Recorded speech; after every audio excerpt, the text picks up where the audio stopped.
Muy bien, y a continuación entonces quiero compartir con ustedes la enseñanza de esta hora que se llama el poder de ser dos. El poder de ser dos. A ver, ¿cómo se llama la enseñanza? Wow, pero es que empezaron a diferentes momentos, a la 1, a las 2 y a las 3. Excelente, el poder de ser dos. Bueno, el pasaje que vamos a estudiar a continuación, déjenme decirles que lo escribió el sabio rey Salomón. Y este pasaje fue escrito aproximadamente entre los años 940 al 931 antes de Cristo. Estamos hablando de 3000 años de historia, imagínense, entre el momento en que se escribió este pasaje y nuestro tiempo. Pero lo maravilloso de la palabra de Dios es que nunca pierde vigencia, ¿no es cierto? Y aquellas palabras que se escribieron en aquel tiempo están tan vigentes hoy que nos hablan un mensaje poderoso en el tiempo moderno en el que vivimos. Bueno, este mensaje lo escribió, como dije, el sabio rey Salomón y corresponde al período del Reino Unido del pueblo de Dios, Israel. En aquel tiempo gobernaron 3 diferentes reyes, los primeros 3 reyes de la historia de Israel. Este periodo duró 120 años y el primer rey fue Samuel, el segundo David y el tercero Salomón. Y él fue el que escribió este libro y este pasaje por consiguiente. Solo que él lo escribió al final de su vida. Y es interesante decir esto porque cuando uno va quemando fases, cuando uno va entrando a umbrales, por ejemplo, cuando yo entré a los 50 años me puse muy reflexivo. Y cuando entré a los 60, tengo 62 en este momento, entonces también me puse muy reflexivo, porque la Biblia dice que los años del hombre son 70. Entonces, claro, sin calculadora en mano, me puse a pensar, 70 menos 62, entonces quedan 8 años.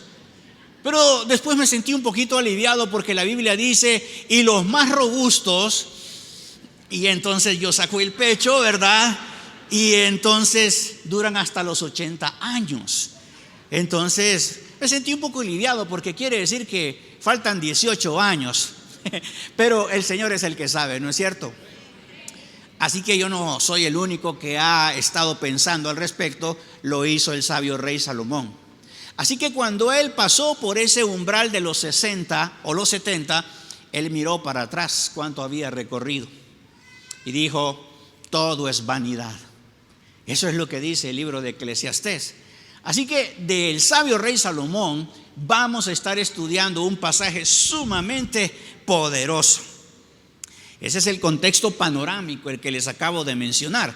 Pero el contexto inmediato de este pasaje lo encontramos en Eclesiastés 4, versículos 7 y 8. Nos dice, también observé otro ejemplo de algo absurdo bajo el sol. Es el caso de un hombre que está totalmente solo, sin hijos ni hermanos. No obstante, trabaja mucho para acumular toda la riqueza posible. ¿Alguno de ustedes se siente identificado con este hombre que está solo, sin hijos ni hermanos, trabajando de sol a sol, tratando de acumular la mayor riqueza posible? Y miren, este hombre se hace preguntas existenciales. Sin embargo, luego se pregunta, ¿para quién trabajo? ¿Por qué me privo de tantos placeres? Nada tiene sentido, todo es tan deprimente. ¿Qué le parece? Así que ese es el verdadero contexto de este pasaje que nosotros vamos a estar estudiando a continuación. Y noten bien, es el caso de un hombre solo, sin hijos ni hermanos, acumulando riqueza.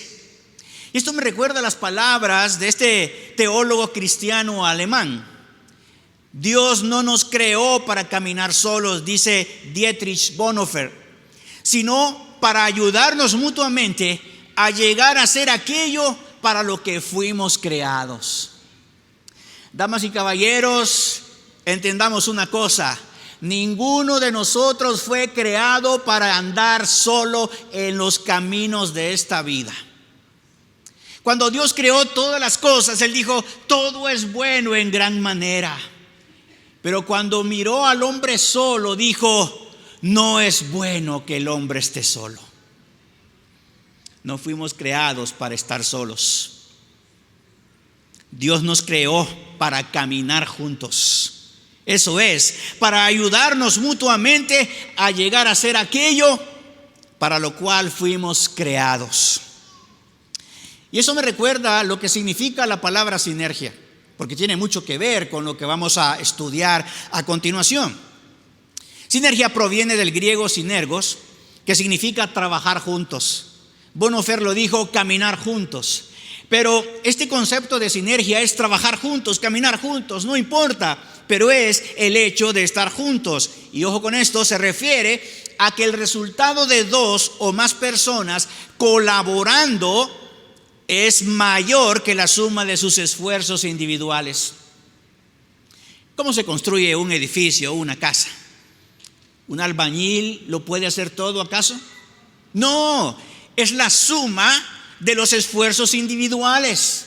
Hay un ingeniero, un arquitecto, hay albañiles, hay ayudantes, hay fontaneros, hay electricistas que hacen posible que la obra pueda ser terminada. En otras palabras, damas y caballeros, juntos logramos más de lo que lograríamos por separado.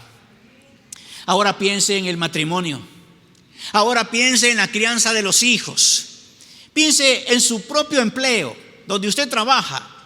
Piense en su propio negocio, si acaso tiene un negocio o un emprendimiento. Ahora pensemos en la sociedad. Una sociedad en la que vivimos tan fragmentada por los partidos políticos, sin una mentalidad de patriotismo. Eso es lo que nos está pasando. La sinergia se diluye en medio de la división.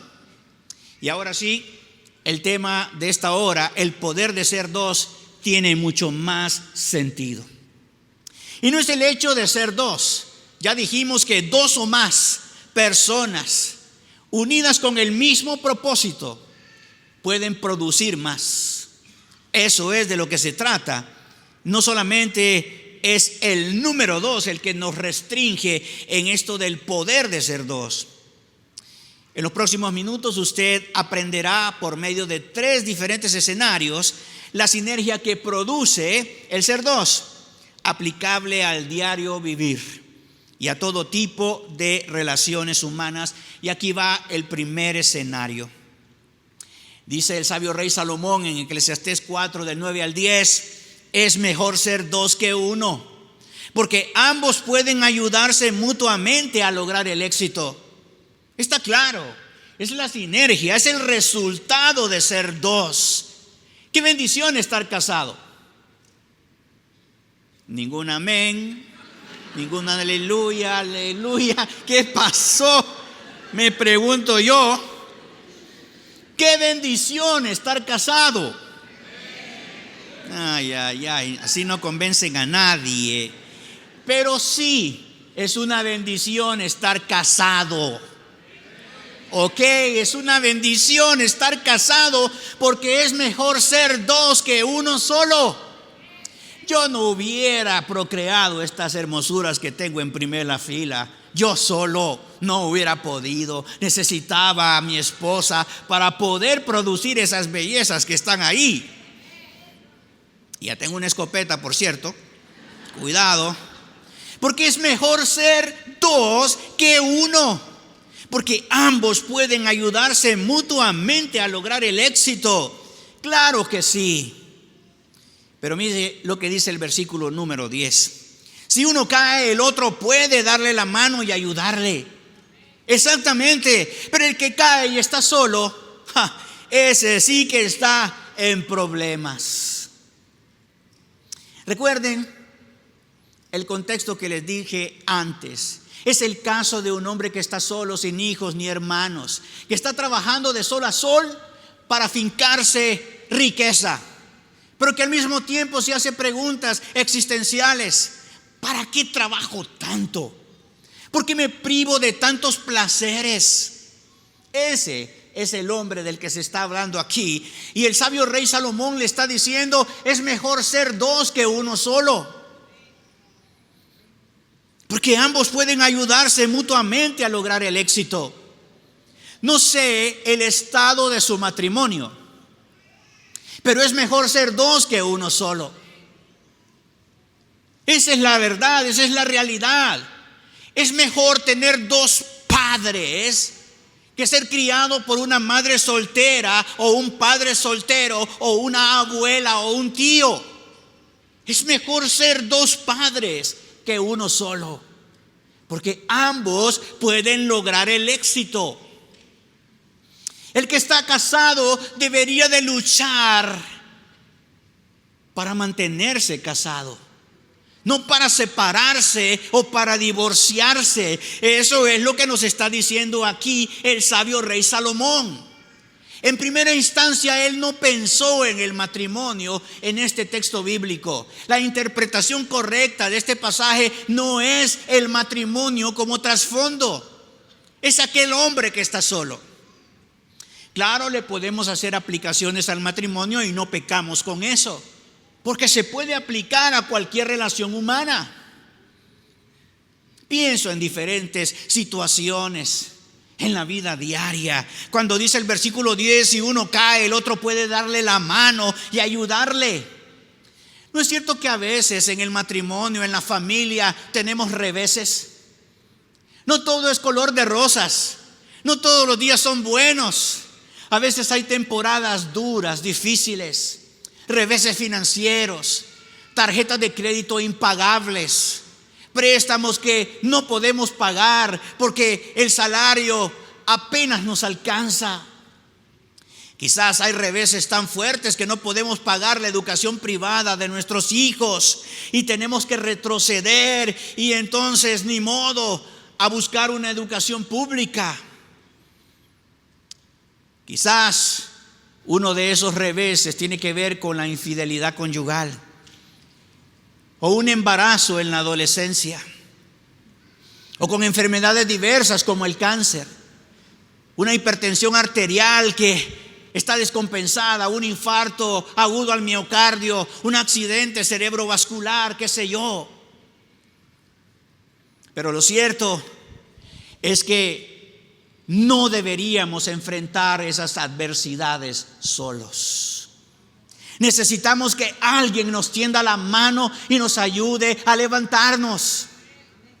Pero qué triste es ver matrimonios en los cuales el hombre o la mujer están caídos y el otro que está de pie, que tiene todavía fe, esperanza, no está interpretando correctamente el cuadro de aquella persona que está ahí tirada, con una profunda tristeza y con una profunda depresión, y que más bien se queja de que no le ayuda, de que no le ama, se queja de ese caído que no le brinda amor, que no le acompaña.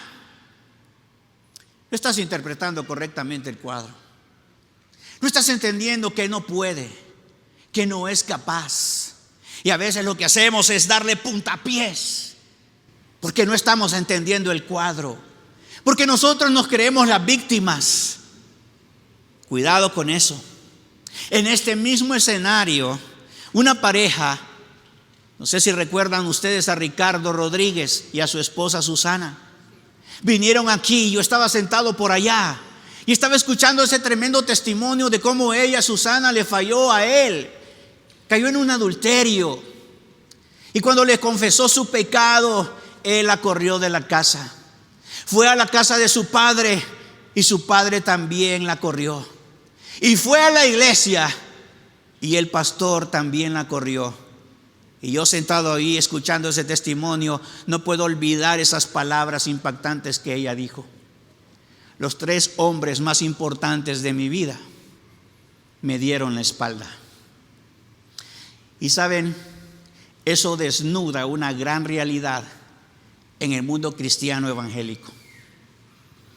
Por ahí se dice que nosotros somos el único ejército que abandona a sus soldados. Y es cierto. Cuando alguien ha caído, hacemos mofa de ello. Y decimos, está bien, se lo merece, está bien que sufra. Y lo dejamos abandonado y lo dejamos tirado a su suerte. Qué triste, ¿no es cierto? Matrimonios que podrían haberse salvado, hoy no. Están divorciados, separados, peleados de por vida. Porque no fueron capaces de entender esto. Si uno cae, el otro puede darle la mano y ayudarle. Pero el que cae y está solo, ese sí que está en problemas. Así que esto nos lleva al primer punto de enseñanza. Levanta al que ha caído.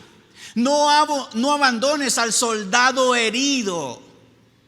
Podría ser tu esposo, podría ser tu esposa, podría ser un hijo que ha caído en las drogas, en el alcohol. No abandones al soldado herido. Podría ser ese hijo que embarazó a una chica o esa chica que salió embarazada. No abandones al soldado herido, ese brazo que él o ella necesita para levantarse. No sigas dándole puntapiés al que está caído. No critiques, no condenes, no le juzgues. Nuestra responsabilidad, damas y caballeros, es levantar al caído. Esa es nuestra responsabilidad como cristianos que somos. Eso es la parte práctica de ser sal y luz de este mundo. No puede ser que allá afuera cueste perdonar y aquí adentro también. No es posible que nosotros estemos tratando de la misma manera que trata la sociedad al que ha caído. Lo vemos en las redes sociales y aún los cristianos toman partido. Esta semana, tristemente, un hombre murió porque nadie le tendió la mano en donde él estaba agonizando en plena calle. Algunos se sirvieron de él filmando videos, subiéndolos para dar a conocer la noticia. Ese es el tipo de sociedad que nosotros hemos construido. Si alguna persona en este lugar y aún en la televisión o en la radio, al presente o al futuro, se siente sola porque le abandonaron, porque nadie le tendió la mano, y de esos estoy seguro que hay muchos, el Señor te dice, como le dijo a su pueblo amado Israel: pues yo te sostengo de tu mano derecha. Yo, el Señor tu Dios, y te digo, no tengas miedo, aquí estoy para ayudarte. Quizás ni siquiera tengas fuerzas para venir al auditorio.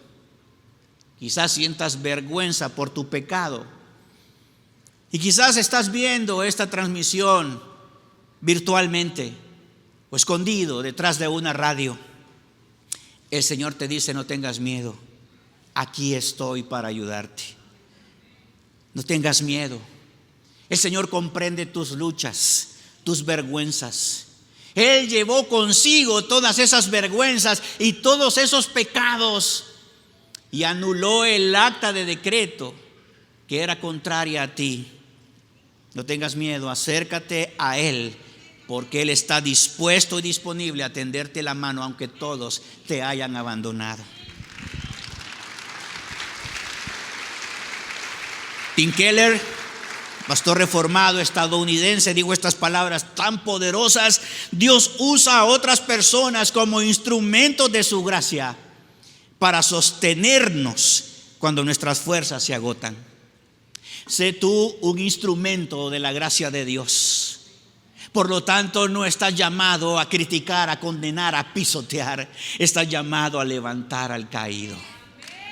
Así es.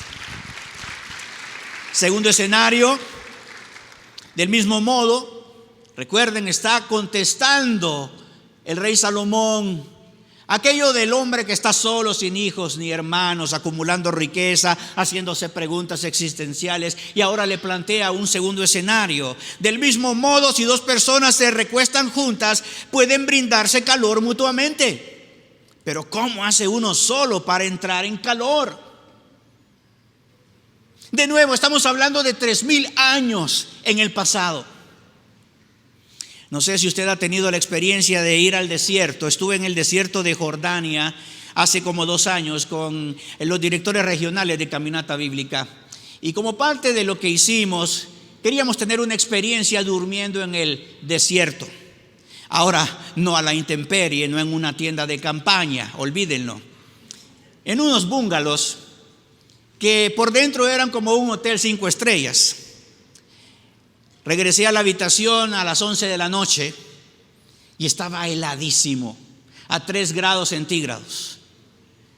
Y traté de cobijarme con todo lo que había ahí y no podía entrar en calor hasta que se me ocurrió encender la calefacción. Y solo así pude dormir tranquilamente. Mis compañeros, que eran muy ocurrentes, dispusieron que nos levantáramos a las 6 de la mañana para tener una experiencia en camellos. Y a esa hora la temperatura era de menos 2 grados centígrados. Año 2024. Ahora imagínense, en el año 940 antes de Cristo, sin tiendas como las que nosotros teníamos allá, búngalos, sin calefacción. Esto era lo que estaba pensando el sabio rey Salomón. De todas esas personas que viajaban por la noche y tenían que pasar la noche en el desierto. De todas esas personas que no tenían un bungalow 5 estrellas. ¿Cómo entraban en calor? Acostándose juntos. Y no pasó por su mente ninguna connotación sexual. Sencillamente eso es lo que dicen los Centros de Control de las Enfermedades de los Estados Unidos. El protocolo para hipotermia dice que hay que abrigar al que ha entrado en hipotermia. Pero si no hay con qué abrigarlo, entonces se hace cuerpo a cuerpo. Eso es. Piensen en montañas, alpinistas que tienen que pasar la noche y alguno de ellos ha entrado en hipotermia. Si 2 personas se recuestan juntas, pueden brindarse calor mutuamente. Pero ¿cómo hace uno para entrar en calor? Una sola persona. Bueno, esto me lleva al segundo punto de enseñanza, damas y caballeros. Abriga el alma del necesitado. Sí, a veces hay reveses, como hemos dicho, que son difíciles de afrontar. Una sola persona difícilmente los puede afrontar. Pero también esos reveses pueden causar un tremendo daño espiritual. Algunas veces esos reveses enfrían el alma, damas y caballeros. Y por eso a veces se entra en una crisis de fe. En el Antiguo Testamento, el libro de Ruth nos narra una crisis de fe. Aquella mujer llamada Noemí, que había perdido a su esposo y a sus 2 hijos, ahora era viuda y ya no tenía hijos, ya no tenía quien cuidara de ella. Entró en una crisis de fe. Y ella misma dijo, cuando estaba entrando a Belén: ya no me llamen Noemí, llámenme Mara. Porque ella había sentido que Dios se había ensañado con ella. Ella había interpretado mal las cosas y estaba caída ahí, tirada. Crisis de fe. Pérdida de seres queridos, adversidades, deportación. Te mandaron de los Estados Unidos sin un 5 en la bolsa, como decimos acá. O estás en la cárcel. O estás luchando contra las drogas, el alcohol. Quizás tu crisis de fe tiene que ver con pérdida del primer amor por Dios. Te has enfriado espiritualmente. En una escala de 1 a 10, quizás tú estás en -2 por malas decisiones, porque la codicia te llevó ahí, la avaricia. Cambiaste el Dios verdadero por el Dios Mamón y te falló. Quizás el éxito y la prosperidad gobernaban tu corazón hasta que alguien te ponchó el globo. Y ahora estás alejado de Dios. John Piper, este pastor, teólogo y autor norteamericano, escribió: una de las mayores evidencias de la gracia de Dios es la presencia de personas que nos ayudan a perseverar. Tu tarea y la mía, si estamos de pie, es ayudar a personas que han perdido su fe, que han perdido su esperanza. Si tú estás espiritualmente bien, eres el llamado a dar apoyo en oración a esas personas, a dar consejo a esas personas, a abrirle la puerta con algún contacto. Y qué sé yo, si está dentro de tus posibilidades, apoyarle financieramente. El alma generosa, dijo alguien aquí, es la que prospera. Dale ropa al que está desnudo, comestibles. Y quizás lo más sencillo podría ser enviar un mensaje por WhatsApp. Nada cuesta dar palabras de aliento a aquella persona que precisamente ha perdido el aliento y toda esperanza. Y bueno, mira lo que dice también la palabra de Dios en el Nuevo Testamento, Santiago 5, 19 al 20. Mis amados hermanos, si alguno de ustedes se aparta de la verdad y otro lo hace volver, pueden estar seguros de que quien haga volver al pecador de su mal camino, salvará a esa persona de la muerte y traerá como resultado el perdón de muchos pecados. Abriga el alma del necesitado. Sé sal y luz para esa persona. No te quedes al margen. Dios no quiere que te quedes al margen. Dios quiere que te involucres y que te comprometas con esas personas para que tú les tiendas la mano. Tercer escenario, y con esto terminamos. Dice el sabio rey Salomón en respuesta a aquel hombre solo que no tiene hijos ni hermanos: alguien que está solo puede ser atacado y vencido, pero si son dos, se ponen de espalda con espalda y vencen. Mejor todavía si son tres, porque una cuerda triple no se corta fácilmente. Este tercer escenario habla de combates, habla de las batallas, de la guerra espiritual. ¿Y no es cierto que en el matrimonio a veces nos pasa eso? Tenemos batallas, guerras espirituales que no sabemos interpretar. Porque a veces nuestra interpretación de los hechos es que nuestro cónyuge es nuestro peor enemigo. Es el que nos hace la vida imposible. Malas interpretaciones, malas lecturas de vida. No. Necesitamos aprender a descifrar bien las cosas. Porque el verdadero enemigo no es tu cónyuge, no son tus hijos, no son tus padres, no es tu empleador o tus colaboradores. Tu peor enemigo es Satanás y sus demonios. No tenemos lucha contra sangre y carne, sino contra principados, contra potestades en las regiones celestes. Esos son nuestros verdaderos enemigos. Alguien que está solo puede ser atacado y vencido, pero si son dos, se ponen de espalda con espalda y vencen. Y esta es una técnica de defensa personal. Piensen en esto: dos personas guerreras están espalda con espalda y tienen entonces una línea de defensa de 180 grados, pero si son dos, tienen 360 grados de cobertura. Solo que hay un punto ciego. ¿Identificas el punto ciego? 360 grados, pero arriba. En aquel tiempo podía venir una flecha, una espada, una lanza, una piedra. Por eso, mejor todavía si son tres, porque una cuerda triple no se corta fácilmente. La cuerda de 3 hilos nos recuerda la presencia de Dios en nuestra vida. Y por eso el punto de enseñanza número 3 es: acompaña a otros en sus luchas. No olvides incluir a Dios. No olvides incluir a Dios. Escucho a personas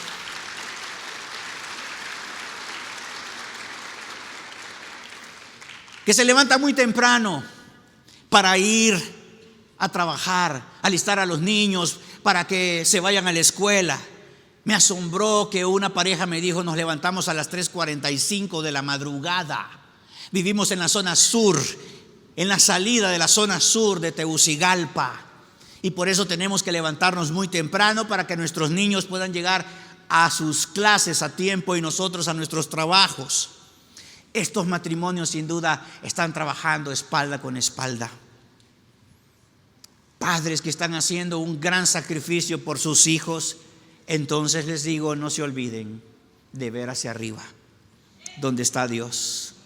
No te olvides de incluir a Dios en todos los esfuerzos que tú estés haciendo. Piensa lo mismo tú que estás luchando por un emprendimiento o un negocio, o tú que eres un asalariado. Piensa que tú solo no puedes, que necesitas involucrar a Dios aún en eso, en tus asuntos personales. Efesios 6:13 nos dice: por lo tanto, pónganse todas las piezas de la armadura de Dios para poder resistir al enemigo en el tiempo del mal. Así, después de la batalla, todavía seguirán de pie firmes. No te olvides de ponerte el casco de la salvación, la coraza de la justicia, el cinturón de la verdad, la espada del Espíritu, el escudo de la fe, y calzarte con el apresto del Evangelio. Esa es tu armadura. Nunca la olvides antes de salir de casa. Eso es lo que te va a permitir seguir en pie. Charles Spurgeon, predicador bautista inglés, escribió: Dios nunca prometió una travesía sin tormentas, pero sí su presencia en cada una de las tormentas. No tengas miedo, aquí estoy para ayudarte, te dice el Señor en esta hora.